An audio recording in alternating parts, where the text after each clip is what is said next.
folks, it's the end of an era as today I do my final Silverbird Selection game review.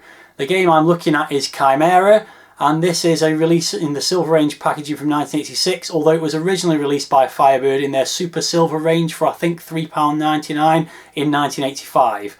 So this was borrowed again from Sean from Retro Games Revive. Thank you, Sean, for lending me this. I haven't got my own copy as yet. He paid about £15 for this game, which is a crazy amount of money for a game that originally cost £1.99.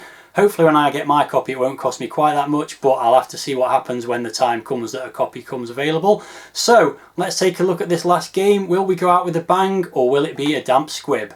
Let's find out. Let's start this final review as I always do then by looking at the packaging. As you can see, typical Silver Range packaging with the frame around, the Firebird logo at the bottom, a nice metallic Chimera logo there, and also a nice metallic Chimera robot, I presume that is, with a spanner marauding towards the screen with a kind of grid projected in the background as well. And the spine's got that Chimera logo on again, which looks very much like the Transformers logo I've just noticed, probably intentional with the robot on the front as well. And on the back we've got a couple of screenshots, and as you can see it's another isometric game, which doesn't bode well for my review.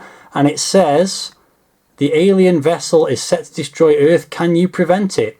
Well, I'm going to guess I probably won't be able to prevent it. But what I'd also like to point out now is that this game and this packaging looks very much like Silu. Very similar, if I put them side by side. Very similar packaging. You've got the robot on the front of both of them. The red sort of areas on the background, and also if you look closely on Silu, that's got a grid in the background as well, and the Silu, the metallic logo as well for the game name. And that was a isometric game as well, and that was awful, Silu. So I'm only hoping that Chimera is a little bit better than that, because Silu is one of the worst games in this entire series that I've reviewed. For the last time then, let's have a look inside the packaging, and here we go. We've got the usual list of games in the Silver Range, covering various systems on this particular one, which shows it's a fairly early release in the range. We've also got the in-crowd advertisement there, which we've seen many times before, and the instructions. Chimera is copyright Shahid Ahmad 1985, and it's got quite a bit of detail here. The airlock shuts with a dull thud behind you and you're aboard the strange alien craft, silent craft, sorry, it says there. Its weapon system primed and centered on Earth. Your task is to discover the inbuilt self-destruct mechanism, which is known to exist, initiate it, and if possible, escape prior to destination. Other details regarding the mission cannot be assimilated at this time. There's some further information. Detonation sequence is initiated by a 4-stage integrated priming mechanism. Okay then. Each priming mechanism requires completion of a multi-stage disablement of artifact sequence. The first DOA sequence is known to require a spanner, and attempts to initiate any of the priming sequences in the incorrect order will result in the termination of the operator and cancellation of any previous missile priming orders. Okay, finite supplies of food and water are present. Sounds complicated. Loading instructions there, and finally the gameplay instructions, which are quite simple in contrast. Control Chimera's movements with a joystick. Couple of hints: keep a keen eye on the scrolling message indicator. Make a map. Not all objects are completely visible from the main display. A Covox voice master is used in the writing of this program. Available from somewhere in the USA. Conger Street, Eugene, Oregon, is that? Okay, well that's interesting. It's going to have some speech in it then by the sounds of it. And there you go. That's the instructions. So here you can see the loading screen. It's quite clearly got Chimera written at the bottom, Firebird on the right there, nice logo done there. The author's name at the top in purple writing, and then it's got what looks like a normal sort of sailing ship floating through space, with the Earth next to it presumably, and also a spaceman in his outside the spaceship flying around suit, possibly a jetpack, but I suspect it's more one of those suits that they use to fly around outside a spaceship. And well, yeah, it's all a bit strange because it doesn't really correspond with what's on the front cover of the game or the description of the game. I'm pretty sure the ship it was talking about was meant to be a spacecraft rather than a sailing ship, but then the author clearly drew this title screen, so I guess he knew what he's talking about. Also, it all looks a little bit too spectrumy for my liking, but it's okay. It's a bit of a strange loading screen, but it's alright, I suppose.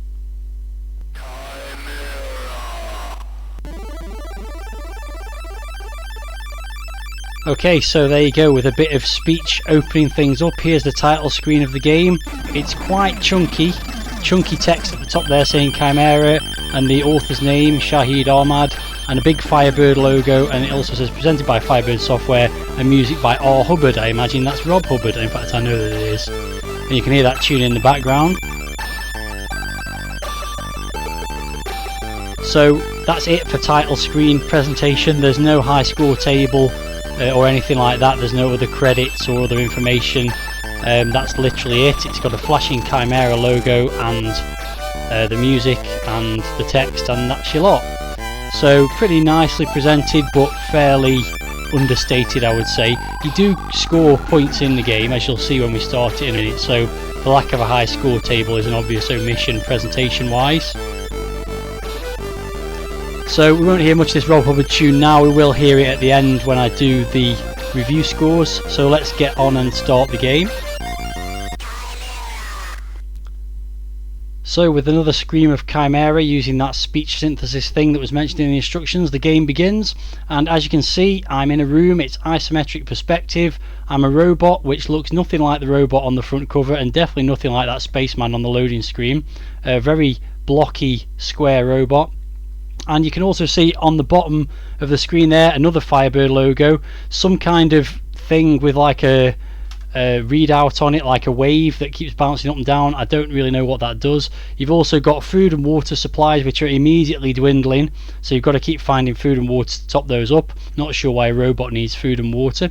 And also there's a red box, and that's where it stores any items that you pick up. So the first thing I'm going to mention about this game is it's very easy to die. And I'm going to demonstrate that on this very first screen. You only get one life, and it says there that the hot water's not doing your water supply any good, or you can't use it. Basically, you can't refill your water. But also, look how quickly your water's going down, and that's it. I'm dead. Just standing in a room with a hot radiator kills me. It says due to an oversight or miscalculation on your part, you are now dead. Harsh. And that is game over. So you have one life, and just standing in a room with the wrong object can kill you off very quickly.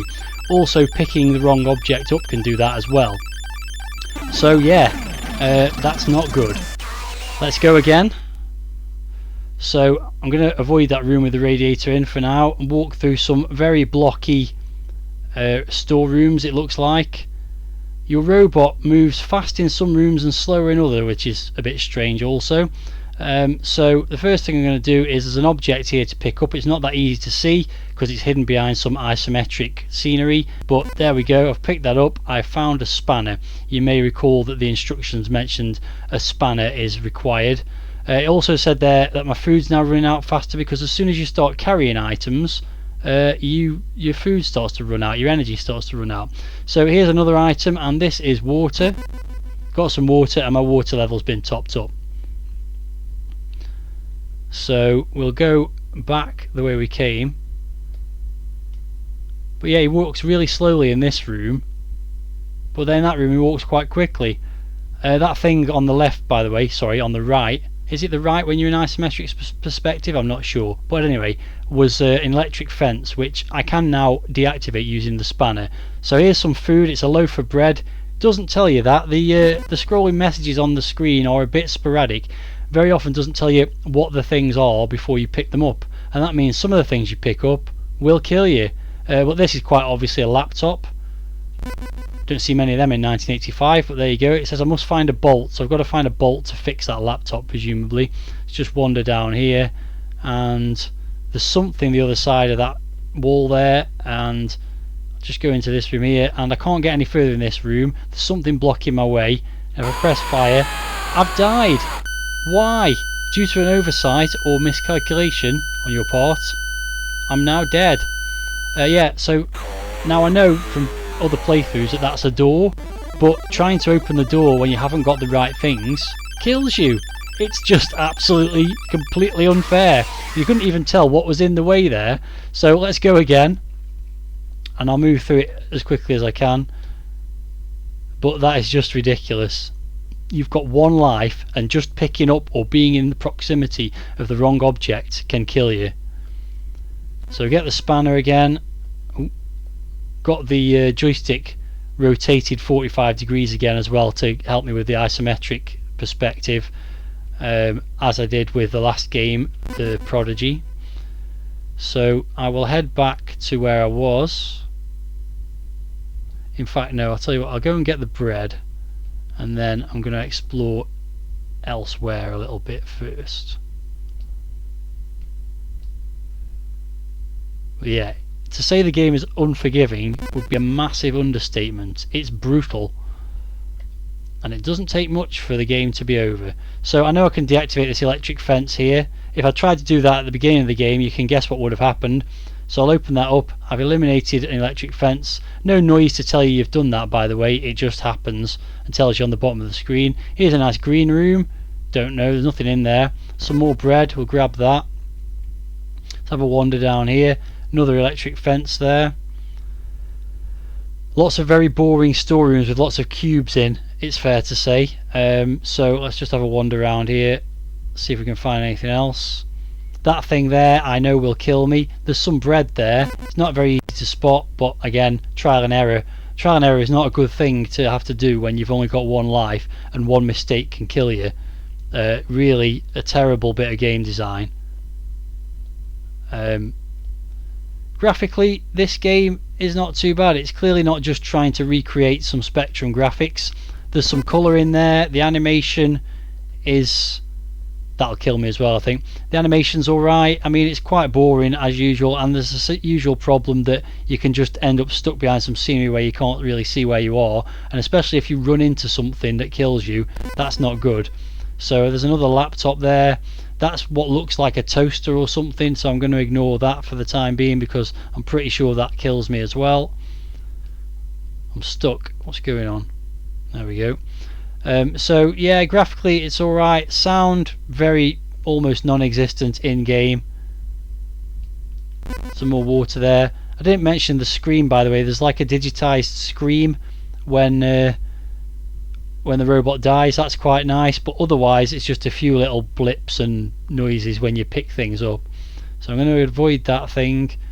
So you've seen a little bit more of the environment, and we're going to head back to where I started now.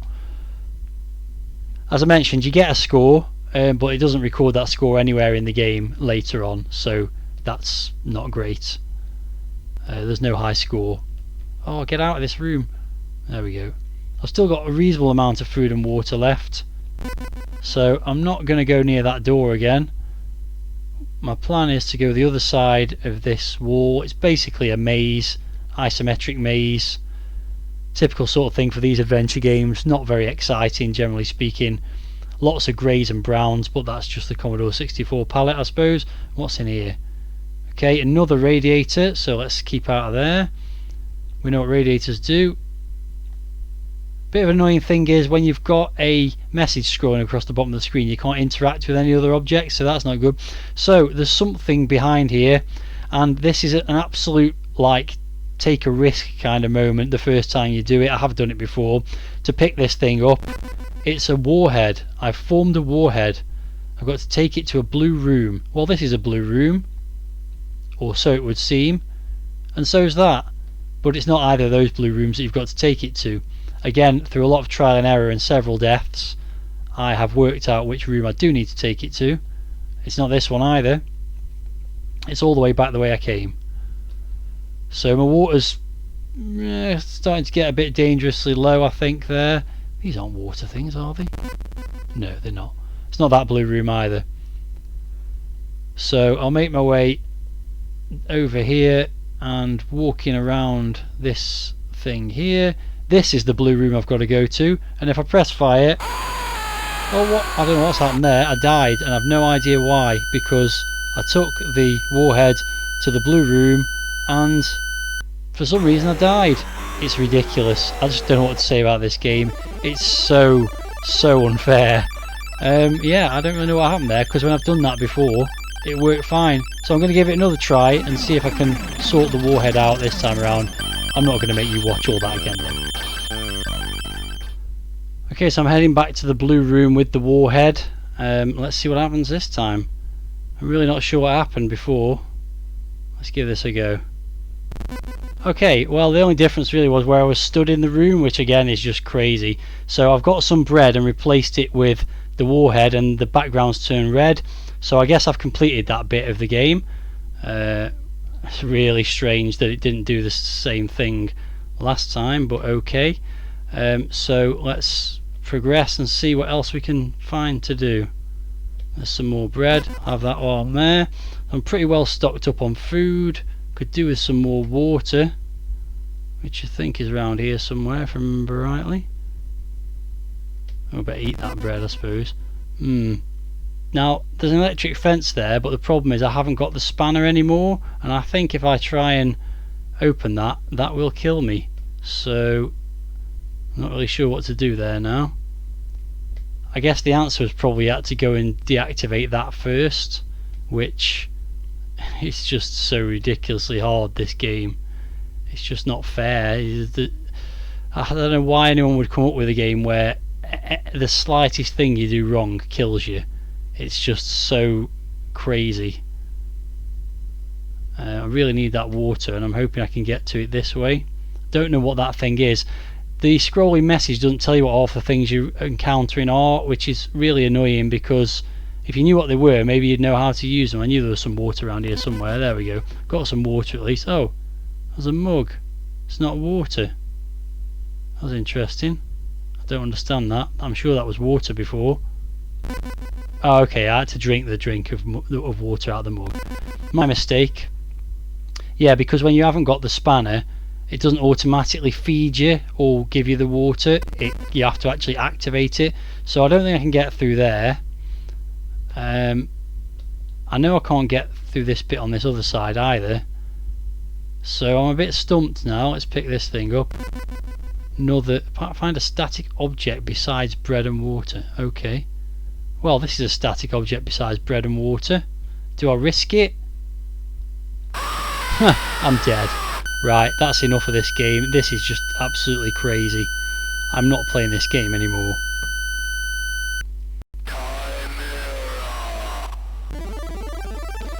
Well, what a way to end this series. So for the very last time, let's get on with some review scores for this game, which is just crazy difficult. So firstly, packaging I thought was pretty good, pretty nice front cover, nice logo. The instructions were a bit lacking in some respects, but there were some hints in there, so I think that's fair enough. I'm going to give it a 7 out of 10 overall.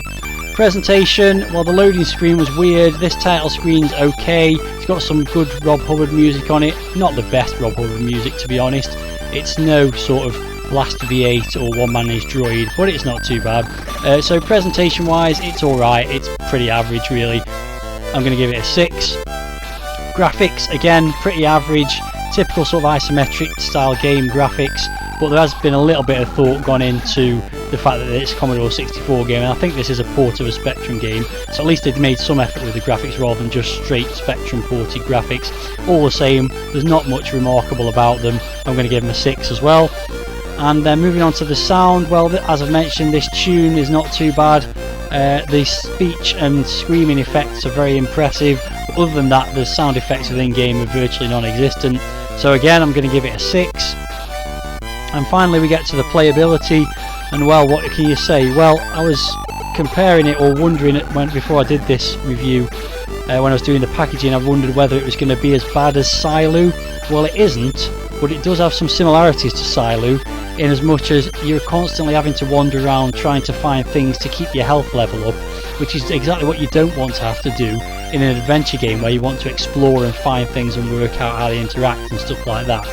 It's also got that scrolling message, which makes it a little bit similar to The Prodigy, which also had a message, and again, just like that, it's just not giving you enough information about the objects and the things you're encountering in the game. So it's a good idea, but not very well carried out. So yeah, another isometric game with similar traits to both those two. It's not quite as bad as either of those games, I would say, but it's not far off, because it's just so unfair. I mean, by all means have it trial and error and punish the player in some way, but not by an instant death that you have to go back to the start.